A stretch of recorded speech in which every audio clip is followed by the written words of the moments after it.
back, everybody, to another episode of the Beer Explorers, the episode where Alessandro and I go on journeys. We go on beer journeys to find wonderful beers that we want to try on the channel to expand our beer horizons. These could be beers that maybe we've tried before that we want to show the other person. Maybe usually it's things we've never tried before, but it's always an exciting, great time. We hang out in the pub together, get to try two delicious beers, open and close our beer brackets. And we get to discover some pretty cool new stuff. And man, I got to tell you, the two that I have today, two epic beers I've never tried before. And I've been holding on to these for a while, and I can't wait to try them, man. That makes it even more exciting because you normally always have very good surprises when you say that you're excited. So I'm looking forward to seeing what you're picking. Well, buddy, let's waste no time. I'll let you get started. What are you opening your beer brackets with? My friend, thank you.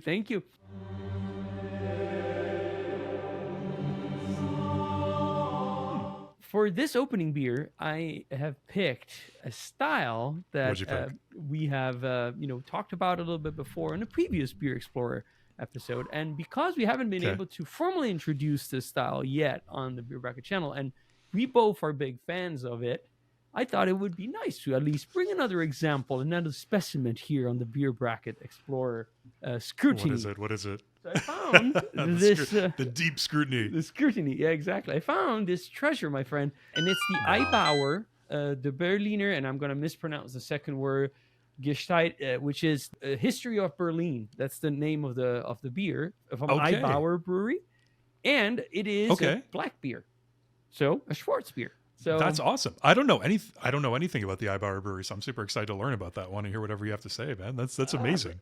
And I know you love Schwarz beer so much. That's so cool. I'm excited for you to try that. It is your turn now to bring the contestant of the opening beer brackets to the table. The contestant to the table. I didn't know this beer existed. Obviously, we both know this brewery really, really well. We've reviewed a beer from this brewery on the channel together. I'd never seen this version. A couple of weeks ago, went to England with my family on a little trip, and I was going around looking for the Guinness Foreign Extra Stout because we had decided that we wanted to review it. And so I was going around everywhere thinking I could find it in the UK. Looked on some websites. I saw that a specific Aldi grocery store had it. Went there. They didn't have it. I was beer exploring, and it's always fun to go into a new grocery store, a new store in a new country, and see what they have on the shelves. And so I didn't leave empty-handed. Now, this beer, my friend, is a beer from Italy. Oh. And it is a beer by Moretti, and it is their Sale di Mare. So it's an unfiltered premium lager with Italian sea salt. That's very interesting. Isn't that cool? So I've heard of salt in beer being a thing before. Yeah. I've never had this combination before. But this is sea salt directly, Italian sea salt, real Italian sea salt, added to this unfiltered Birra Moretti lager. It's 4.8% ABV. Again, I've never seen this before. It comes in this big 660 milliliter bottle. And classic. It's got like this very beautiful beachy blue and light beige motif on the front of it, and of course it's got the baffo, or is it buffo or baffo? Baffo. You said it perfect. And baffo. El baffo. He's got the el baffo on the front there, and it says at the top, the Italian passion for brewing, Birra Moretti. I'm excited, man. I'm very excited to try this. No, I'm glad you were able to find it. I'll tell you, I've never had that specific beer. There's a couple of other Italian beers that brew with salt. One from Sicily, if I remember correctly, from Messina. So there are a few beers like examples, but I'm excited for you to try the Moretti because Moretti always has like some specialty brews around. And I've had a few of their others, but never that specific one. So that's going to be a first. So I'm really excited you were able to find that. And in the 66 centiliter format, which is the classic. It's 66 centiliter, yeah. Yeah, the classic waffle. That's the one you would go, like with the traditional one, you would go if you went with your friends, and had one and shared one at the park. It would be the size, right? That would be the size. Yeah, that would be the size. Park. All right, man, let's crack these open and let's taste these beers. Let's do it. I can't wait. Oh, that smells really hoppy. Does it? Ooh. Very cool bottle cap here. Let's see if I can get it clear on the camera. This is Birra Moretti unfiltered lager. There we go.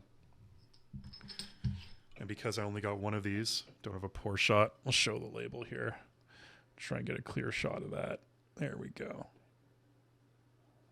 Ooh, look, that is a Schwartz beer. Right?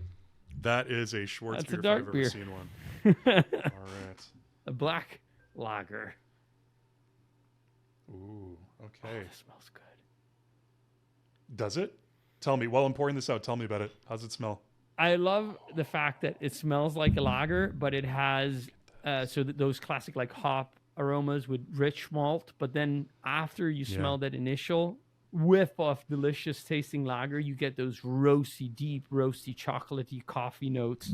You know, the last one I had here on the Beer Explorer was like okay. I wouldn't be mad if I had it again, but this one here so far, it's really inviting me into the glass. Okay. I'm excited. I'm really excited to try this one. Oh, look at that, man. Like, and you have the perfect glass there. I love it. Yeah, I broke out one of my Pilsner glasses here. It's interesting. Like the head, there's not too much of a head on it. It's kind of soapy. I see. Kind of dies down right away. Hoppy, like a floral hoppy aroma to it. Well, cheers, buddy. I'm so curious. Cheers.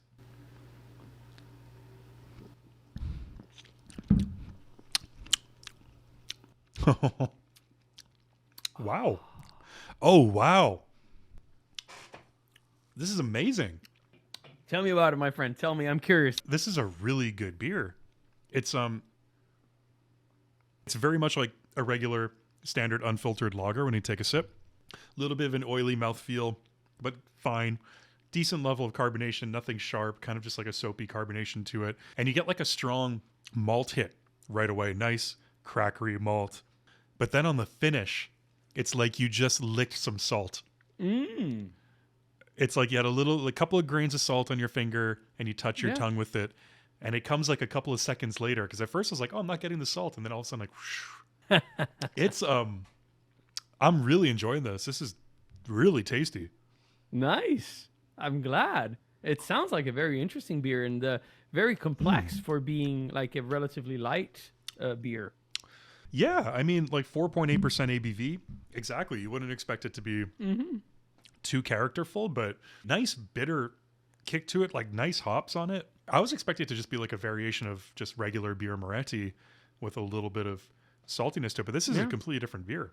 The salt is there, but this is just a very nice hoppy lager. That's awesome. Base. Okay, tell me about that. I can't wait to hear about this Schwartz beer. My friend, I'll try and make justice here of this delicious beer because I took a first sip and the initial aroma and taste that are coming in together are more of a traditional lager. But what I love about this is that after that initial refreshness, you get that finish that brings in that like rich, dark malt, like slightly chocolatey espresso, dark chocolate espresso note that keeps it like very light, leaning like, you know, more towards like a stout almost, but without being there. Like it still has that very nice bready, rich, yeasty, classic lager taste. Oh, wow. And okay. It's very refreshing. The mouthfeel is incredible. It cleanses completely your tongue. It leaves you just like wanting more. So like I've taken the first sip I took, it was just like I kept like going because like it was like this is delicious. Like I want to have more. Yeah. Here on the can it says since 1237, which is kind of like a long period of time for the for the brewery. But I wasn't able to. That's almost like the. That's almost like Einbecker territory. That's crazy, right? Right. That's amazing that you're able to find that. And as a fan of Schwartz beer, man, I'm happy that you're able to, in your beer exploration, add this book to your bookshelf of Schwartz beers that you've tried. Goes up here because there's not many, and I think it's a style that has not become popular for whatever reason compared to other ones that became like more popular in the most recent year. This one here hasn't seen you don't see it very often around. So anytime like I see one, it obviously stands out to me, and I always kind of want to try it.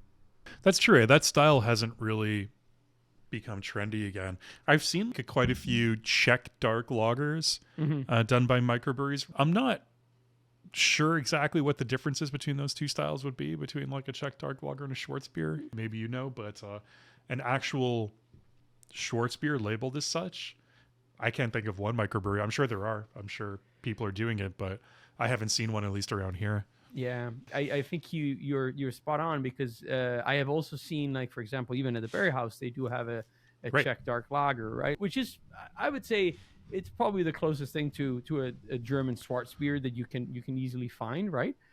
Specifically thinking about like some bigger examples of Schwarzbier that I've had. I know we both like mentioned like the Kostritzer that we both had and like Yes. there's not many that specifically go a little bit more towards that style. A little bit like German Pilsner are slightly different than Czech Pilsners. I could see this beer being so delicious, chilled on a hot day by the Italian Sea, and you're drinking a bottle of this or you pour it onto a glass. It's just incredible. And, the whole unfiltered lager, I really do appreciate that style. I think there's a lot of different variations of unfiltered lagers you can get. This one's relatively clear for an unfiltered lager. It still is a little bit hazy and dark. It's so nicely balanced. That's one thing that I'm really amazed by with this beer. And I wasn't expecting that hop presence from Moretti. I know that they do have their IPAs that they make now. Yeah. So I know that they're venturing into the hoppy beers. And you were saying like how when you were down in Italy this past year, how there were a lot more IPAs around, right? Than there were when you were growing up. Oh, 100%. When you were living there.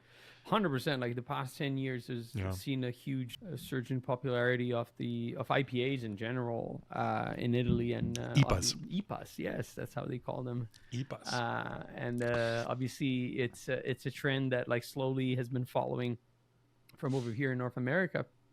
I would say for the local ones, including the Moretti one, they tend to be a little bit less bitter and less hoppy.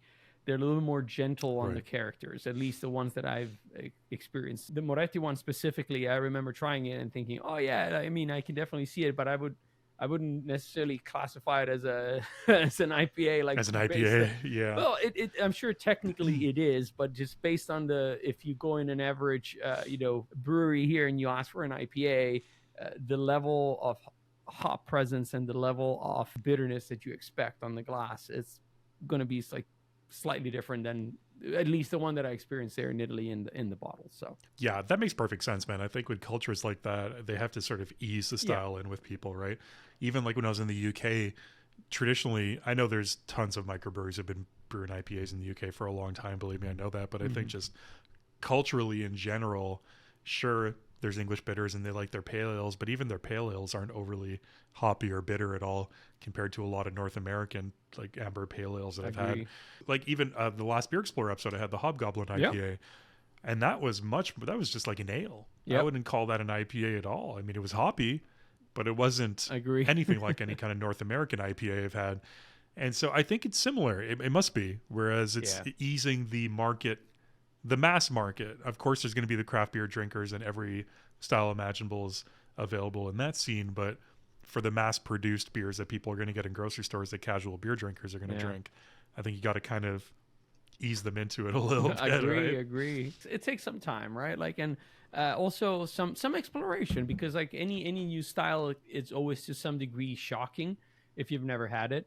So I'm always of the idea it takes a couple of pints to understand if you really like it or you don't. And initially you might fall in love with it right away, and then it's great. Like, even when you don't, I feel like it's always worth like coming back and revisiting it, as we've learned recently from the re-review of the Urquell.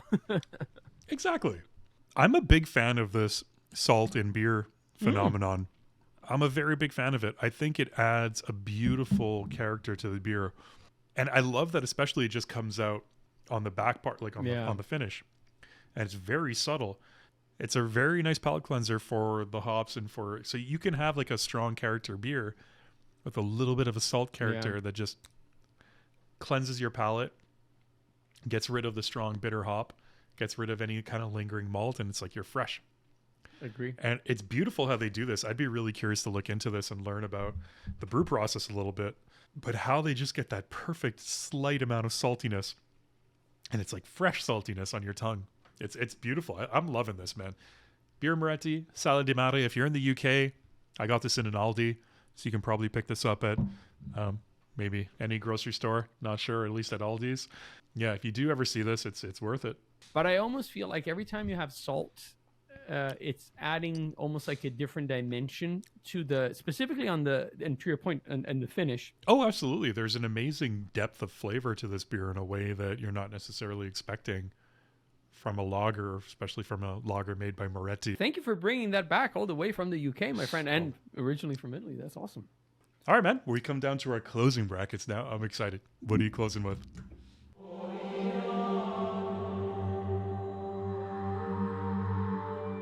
A special beer you've told me you have access to, but I thought, like, you know what, like, What is it it? might be time to feature is it it? because I've featured a variation of this beer on the channel before. So I thought, like, well, I'm just going to drink my salad di madre. the original.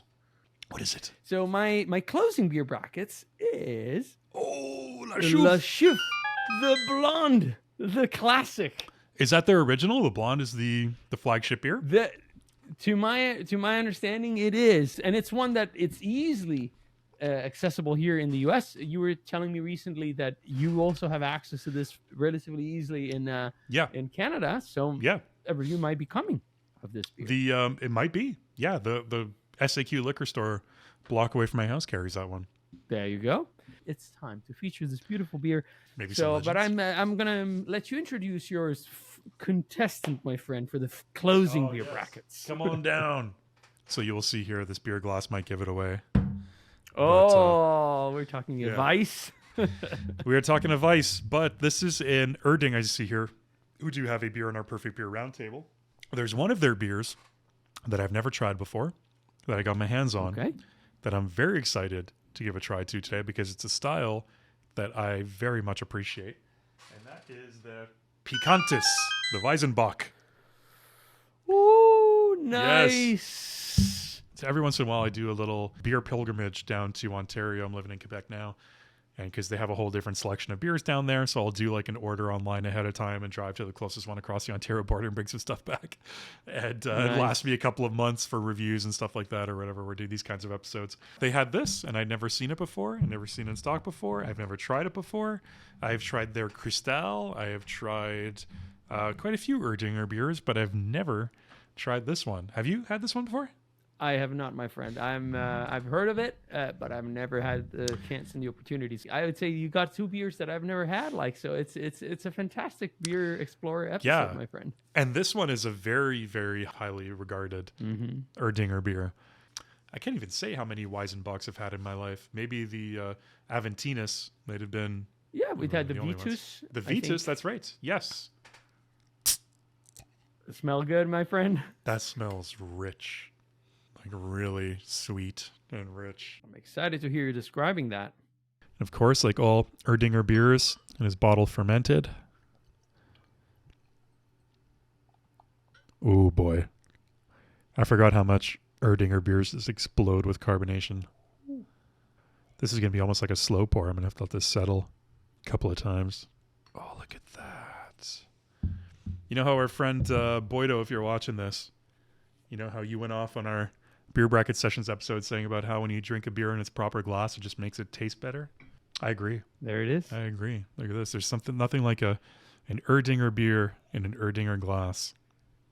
Look at this. Amazing. So you get this very clear lemon citrus aroma surrounded by this rich malt and estery character of banana, clove. Like it's so incredibly inviting. Raisin, like strong raisin. Very sweet. Okay. Dark fruit. Almost like a molasses. Very sweet, kind of sour almost. Extremely rich. Cheers, buddy. Let's take a sip. Cheers, my friend. Oh. Okay. Oh, wow. I wasn't expecting that. Wow. What it promises on the nose, it delivers on the taste. Like you get this very refreshing citrus note surrounded by a more rich maltiness, but it's not heavy. Very well balanced. Bready, crackery, lightly hoppy, but mostly really the citrus element is what's coming along. A bit of banana and clove showing up at the very end. But what's impressive about this beer, it's 8%. Whoa! It And those drinks Belgian like, elves, they don't mess around. no, they don't. They don't. It's like drinking a light lager. It's absolutely delicious.